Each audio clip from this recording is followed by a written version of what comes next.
السلام علیکم ورحمۃ اللہ وبرکاتہ۔ اللہ کی طرف جیسے ہی ہم رجوع کرتے ہیں تب لگتا ہے جیسے ہر راہ آہستہ آہستہ کھلنی شروع ہو گئی ہے، دل جیسے سکون میں آ گیا ہو اور پھر سارے الجھے کام حل ہو جاتے ہیں۔ ہم انسان اللہ کے قریب ہونے کے لیے ہمیشہ بڑے بڑے کام کرنے کا سوچتے ہیں، جیسا کہ میرے پاس دولت کے ڈھیر لگ جائیں گے تو میں بہت سے لوگوں کو کھانا کھلانے کا نظام شروع کرواؤں گا، میں بہت سے لوگوں کے دکھ کم کرنے کے لیے انہیں کاروبار مہیا کروں گا، میں مسجد کی تعمیر کروں گا، میں فلاں بڑا کام کروں گا، میں یتیم خانے کھلوا دوں گا، اولڈ ہاؤسز بنوا دوں گا، میں جتنے میرے غریب رشتہ دار ہیں انہیں ایک لمحے میں امیر کر دوں گا، جن کے پاس نوکریاں نہیں ہیں میں ان کے لیے کوشش کر دوں گا، ان کو کاروبار کھلوا دوں گا۔ انسان بس اسی نظر میں ہوتا ہے کہ میرے پاس جب ڈھیر پیسہ آئے گا تو ہی میں یہ کام کر سکوں گا، کیونکہ دولت کی فراوانی کے ساتھ اس کے خرچے بھی اتنے ہی بڑھ جاتے ہیں اور وہ بڑے پیمانے پر کام کرنا شروع کر ہی نہیں پاتا۔ بڑی نیکی کرنے کی خواہش رکھنا کوئی بری بات نہیں ہے، ضرور خواہش رکھیں،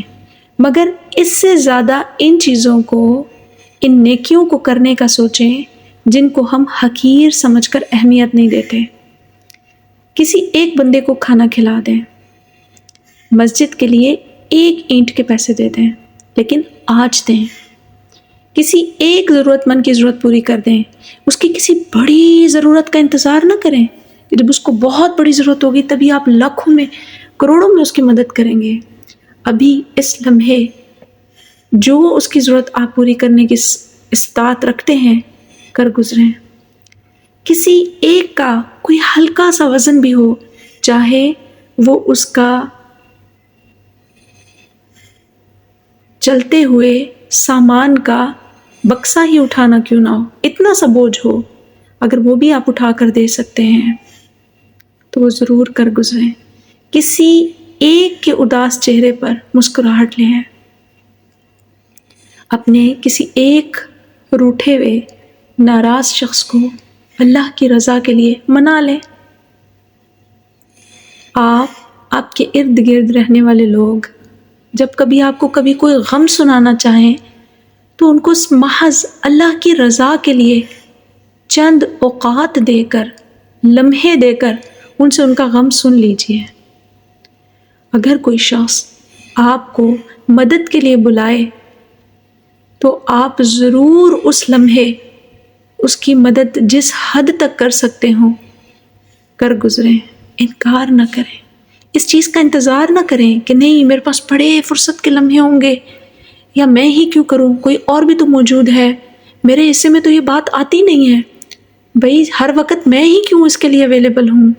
میں اس کو اس دفعہ اچھے سے جواب دوں گا تاکہ ہر دفعہ مجھے آواز نہ لگایا کریں۔ ایسا نہ سوچیے گا۔ کسی ایک کے لیے آسانی کرنے سے، کسی ایک کو ایک وقت کا راشن مہیا کر دینے سے، یا کسی ایک کو اس لمحے ضرورت کے کپڑے مہیا کر دینے سے، آپ جانتے بھی نہیں ہیں آپ کے عرشوں پر کس قدر اللہ درجے بلند فرما رہا ہوتا ہے،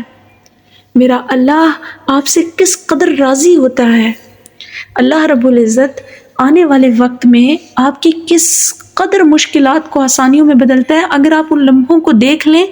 تو سارا وقت صبح سے لے کر رات تک مخلوق خدا کو پکڑ پکڑ کر ان کی ضرورتوں کو پورا کریں۔ حضرت علی کرم وجہ اللہ فرماتے ہیں کہ اگر تمہاری طرف، تمہارے تک، تمہارے در تک، تمہارے گھر تک مخلوق خدا اپنی ضرورتوں کو لے کر پہنچتا ہے یا کوئی پہنچتی ہے، ان کو دھتکارا نہ کرو، اللہ کا شکر ادا کرو کہ اللہ نے مخلوق کو سبب کے طور پہ تمہیں سامنے کیا ہے، تمہارے توسط سے اللہ نے اپنی مخلوق کو آرام مہیا کرنا ہے، شکر ادا کرو۔ وہ رب چاہے تو یہ توفیق چھین لے، یقین جانیے یہ عمل صرف فضل والوں کے ساتھ ہوتا ہے۔ ہم نے اپنی زندگی میں جب بھی کسی کو دیکھا ہے پھل لگتے ہوئے، تو وہ انہی لوگوں کو دیکھا ہے جو لوگوں کے لیے ریڈی رہتے ہیں اس چیز کے لیے کہ کبھی کسی نے میرے سے کوئی مدد مانگی، ضرورت کا کہا تو میں لمحہ بھر نہ لگاؤں اور اس کی ضرورت پوری کر دوں۔ اور کچھ لوگ ہم نے ایسے بھی دیکھے ہیں جن کو معلوم ہوتا ہے کہ اب ہم مشکل میں آئے ہیں تو وہ ہم سے قطرا جاتے ہیں، وہ ہماری ضرورتوں کو سننے سے پہلے ہی اپنی مجبوریاں بتانے لگتے ہیں۔ یہاں پر ہمارے لیے ایک الارمنگ سائن بھی ہوتا ہے تاکہ ہم یہ جان جائیں کہ یہ لوگ قابل بھروسہ نہیں ہیں، یہ ہمارے دوست نہیں ہیں۔ کبھی کوئی کسی کے ٹیلی فون کا دوست ہوتا ہے، کوئی کسی کے رتبے کا دوست ہوتا ہے، کوئی کسی کے سٹائل کا دوست ہوتا ہے، اصل دوست تو ہوتا ہی نہیں ہے۔ کوئی کسی سے اس لیے بھی دوست ہوتا ہے کہ وہ اس کا دوست نہیں ہوتا، سٹیٹس کا دوست ہوتا ہے۔ تو جیسے ہی وہ دیکھتا ہے کہ آپ اصل جو ہیں وہ مشکلوں میں پڑے ہیں، وہ آپ کو چھوڑ کے سائڈ پہ ہو جاتا ہے۔ ایک حضرت تھے، انہوں نے اپنے بیٹوں سے کہا کہ بیٹا میں ریٹائر ہو گیا ہوں، شام بھر گھر میں رہتا ہوں، کیوں نہ تم مجھے ایک چھوٹی سی شاپ بنا دو تاکہ میں اس کو اپنی ضرورت کے تحت چلاتا بھی رہوں، لوگ بھی آتے رہیں گے، اس طرح میرا دل بھی لگا رہے گا۔ ان کے بیٹوں نے ان کی ضرورت کو پورا کیا، ایک چھوٹی سی ان کے پاس شاپ بنا دی گئی۔ اس شاپ میں انہوں نے پہلے ایک حقہ رکھا۔ جب انہوں نے اس میں ایک حقہ رکھا تو ان کے بہت سارے دوست ساتھ میں اکٹھے ہو گئے، خوب شام میں رونق لگتی، ایک آتا دوسرا آتا، ساتھ میں حقے کے کش بھی لگتے، حالات حاضرہ پر گفتگو بھی ہوتی اور ان کا وقت بڑا اچھے سے کٹ جاتا۔ وقت نے کروٹ لی، ٹیلی فون کا دور آیا اور چلتے چلتے انہوں نے اپنے بیٹوں سے یہ بھی کہا کہ بیٹا مجھے ٹیلی فون لگا دو، دکان پہ ٹیلی فون ہوگا، محلے میں ہر گھر میں تو ہے نہیں، لوگوں کو آسانی ہوگی اور آمدن بھی ہونے لگ جائے گی۔ بیٹوں نے یہ ضرورت بھی پوری کی، ایک ٹیلی فون بھی لگ گیا۔ اب جب کسی کا ٹیلی فون کرنا ہوتا تو وہ اس دکان پہ آتے، پیسے بھی دیتے، ٹیلی فون بھی کرتے، ان کی ضرورت پوری ہوتی اور یہاں پر حضرت صاحب کو لوگوں سے بات کرنے کا موقع بھی مل جاتا، ہر ایک کی نئی نئی کہانیاں سننے کو بھی ملتی، خوب دل لگا ہوا ہے۔ یکا یک وقت نے کایا پلٹی، حضرت صاحب بیمار رہنے لگے۔ جب بیمار ہوئے تو ڈاکٹر نے حقہ بند کر دیا، لہٰذا دکان سے حقہ اٹھا لیا گیا۔ جب دکان سے حقہ اٹھا لیا گیا تو انہوں نے تبدیلی محسوس کی۔ وہ لوگ جو روز ہی شام کو ان کے پاس آ کے بیٹھ کے خوب ڈھیر ان کی تعریفیں کیا کرتے تھے، اب نہیں آتے۔ کچھ عرصہ انہوں نے سوچا اس بارے میں کہ یہ لوگ جو میرے سے ایک دن بھی ملاقات کیے بغیر رہتے نہیں تھے، کہاں چلے گئے؟ پھر لوگوں میں ایسا شعور بدلا، ایسی ہوا چلی کہ ہر گھر میں ٹیلی فون لگ گئے۔ وہ لوگ جو دکان پر آ کر اپنے رشتہ داروں یا کسی سے ٹیلی فون سنتے یا کیا کرتے تھے، آج گھر گھر ٹیلی فون لگ گیا، تو وہ ٹیلی فون کے رش والے بھی کم ہو گئے۔ اب حضرت صاحب صبح سے لے کر رات تک بیٹھے ہیں، لیکن لوگوں کا وہ انداز نہیں ہے ان سے ملنے کا جو پہلے ہوا کرتا تھا۔ بیماری زیادہ ہونے لگ گئی تو بیٹوں سے کہا اب دکان سنبھلی نہیں جاتی، لہٰذا اب چاہے تو اس کو ختم کر دو یا کسی کو دے دو، سامان بیچ دو۔ بیٹوں نے پھر باپ کی ضرورت کو پورا کیا اور والد صاحب گھر کی بستر پر آ گئے۔ ایک دن بیٹے کہنے لگے کہ ابا آپ نے یہ سارے انداز چلائے، کہا، ہم آپ کی مانتے گئے، اور اب آپ خود ہی سب کچھ چھوڑ کے گھر پر آ گئے ہیں، یہ کیا معاملے ہیں؟ تو والد کہنے لگے کہ بیٹا ان میں سے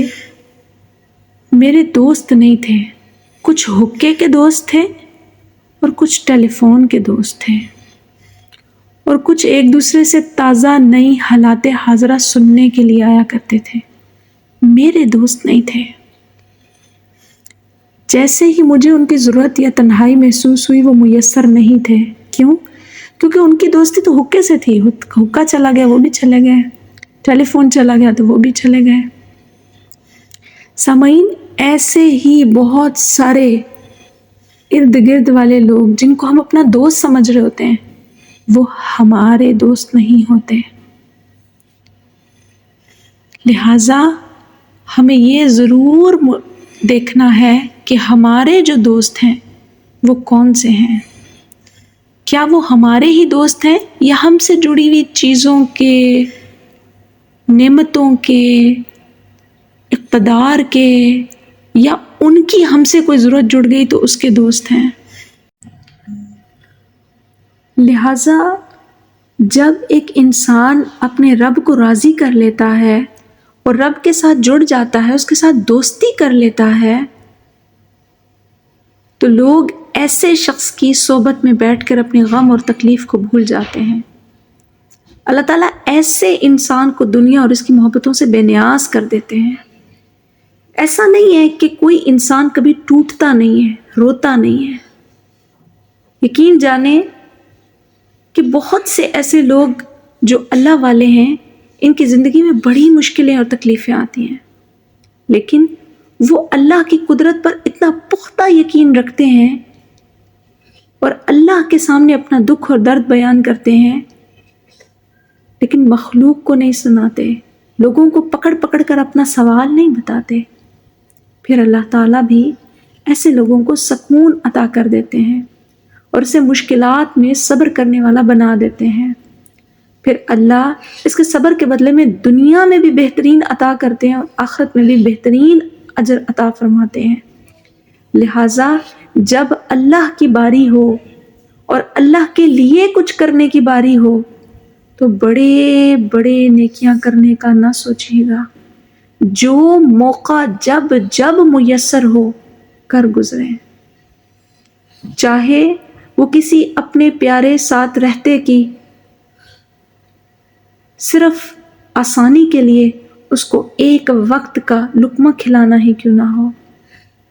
اپنے کام کر رہے ہیں، ساتھ ساتھ چلتے چلتے محض اللہ کے لیے، اس لیے نہیں کہ لوگ آپ کی تعریف کریں گے، محض اللہ کے لیے کچھ ایسے کام کر دیں، کچھ ایسے لوگوں کے لیے آسانی کر جائیں جس کا سوائے اللہ کے عام لوگوں کو نیکی کا پتہ ہی نہ ہو۔ ایسے لوگ حشر میں جب اللہ اٹھائے گا تو ان کو ان کی نیکیوں کے جو اجر و ثواب اور اعمال کا جو درجہ دکھائے گا تو ہر شخص حسرت کرے گا کہ اللہ کاش دنیا میں میں سانس بھی لیتا تو تیری رضا کے لیے لیتا۔ اللہ میں دنیا میں جو بچوں کو روٹی بھی کھلا رہا تھا تو صرف اس لیے ان کے منہ میں لقمہ ڈالتا کہ تیری رضا ہے، تیرا حکم ہے، تو نے ان کو میری کفالت میں ڈالا ہے۔ دیکھیں حدیث شریف میں آتا ہے کہ اللہ کے حبیب علیہ الصلوۃ والسلام نے فرمایا تمہارا بہترین صدقہ یہ ہے کہ تم اپنی اولاد اور اپنی بیوی کے منہ میں لقمہ ڈالو، ان کو خوراک مہیا کرو۔ کبھی آپ نے سوچا ہے یہ اس حدیث کا کیا مفہوم ہو سکتا ہے؟ تاکہ ایک شخص کو یہ معلوم ہو کہ اس کی کفالت میں آئی ہوئی بیوی اور اس کے بچے اس کی رحم دلی کے لیے اللہ تعالیٰ نے مقرر کیے ہیں۔ وہ رحم دل ہوگا تو ان کو کھلا سکتا ہے، ان کو فوڈ مہیا کر سکتا ہے، اور پھر باقی ایک سے ایک اس کے باقی تمام لوگ جو اس کے اطراف میں ہوتے ہیں ان کی بھی ضرورتیں اس کے ساتھ جڑ جاتی ہیں۔